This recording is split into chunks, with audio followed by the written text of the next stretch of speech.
Suatu hari waktu mereka mabuk besar, si mama mendobrak pintu mobil yang ada Mark di dalamnya dan minta Mark pindah ke kursi depan. Sedangkan si mama sama si bapak langsung pada teler di belakang. Mark iseng narik rem tangan pelan-pelan. Terus dia ngeliat forklift pas di belakang mobil mereka. Mark diam-diam keluar dari mobil dan ngedorong mobil si mama sama si papahnya sampai nabrak forklift itu. Habis itu Mark kan dibawa ke kantor polisi. Nah, waktu pas dites sidik jari di kantor polisi, ternyata sidik jari Mark cocok. Si Mark psikopat bilang dari situ dia belajar teknik pembunuhan. Dan satu fakta lagi terungkap kalau Mark psikopat ini ternyata anak adopsi, bukan anak aslinya. Terus pas dia umur 18 tahun, dia berhasil menemukan ibu kandungnya yang ternyata sengaja membuang Mark. Si ibu udah mengubah identitasnya juga katanya. Mungkin buat nyembunyiin kejahatan dia dulu. Mark ngikutin si ibu sampai ke toko buku. Dimana waktu itu si ibu lagi ngadain jumpa fans gitu. Dia juga ikut ngantri minta tanda tangan si ibu. Dan ternyata Bu Susan lah ibu aslinya Mark. Bu Susan mulai menyadari semua itu. Dia kayaknya menyangkal, tapi mau gimana lagi? Apa yang diomongin Mark emang sama kayak kenyataan masa lalu Bu Susan. Dari semenjak itu Mark sering ngikutin Bu Susan kemanapun. Dia kayak dendam gitu, apalagi melihat kehidupan si ibu yang baik, aman, dan damai aja. Padahal habis lepas tanggung jawab dari salah satu anaknya.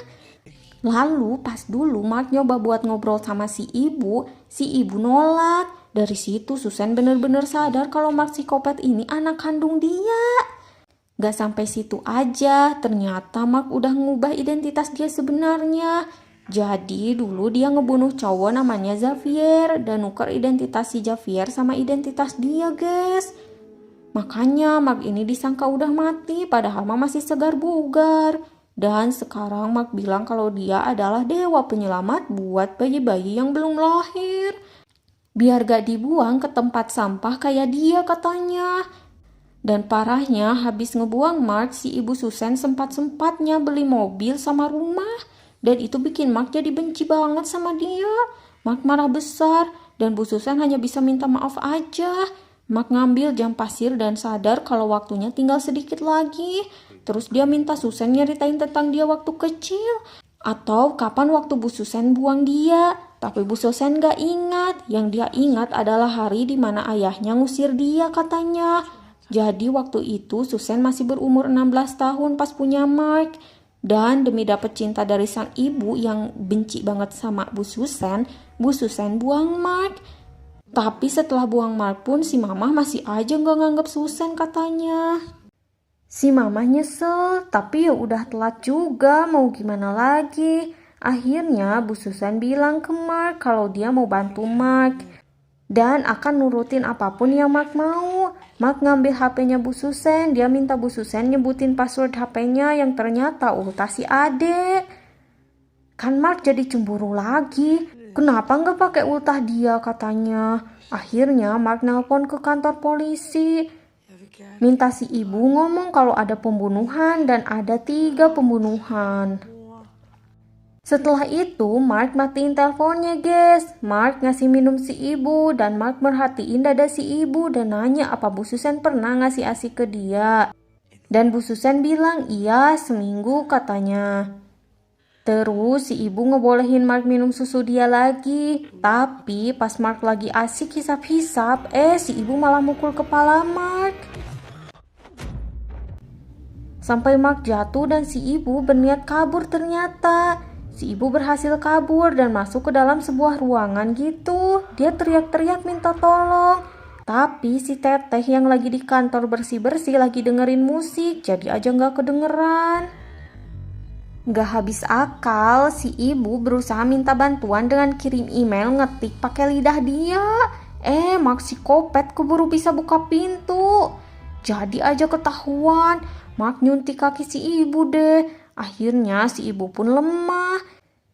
Di tengah kesadaran si ibu yang semakin menipis, Mark nyeritain tentang penculikan dia ke adiknya sendiri alias anak cewek Bu Susan. Tapi Bu Susan keburu tidur, guys.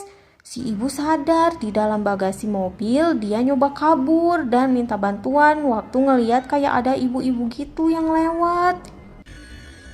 Ternyata ibu-ibu itu adalah Mark yang lagi nyamar jadi cewek. Dan akhirnya si ibu ketangkep lagi deh.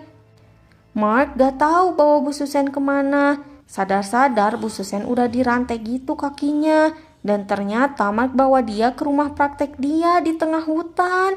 Si ibu nanyain anak ceweknya di mana, bikin Mark kesel sampai ke ubun-ubun. Mark buka pintu ruangan itu dan di ujung jurang ada anak cewek si ibu. Dan si ibu sadar kalau Mark emang udah merencanakan semuanya. Mark bilang kalau dia mau mengakhirinya. Si ibu langsung panik gitu dong. Dia berusaha melepaskan diri dan pas berhasil dia mukul Mark yang ternyata Mark nipu dia karena itu bukan anak cewek Bu Susan ternyata. Mark kecewa karena ternyata sampai akhir pun si ibu gak sayang sama dia.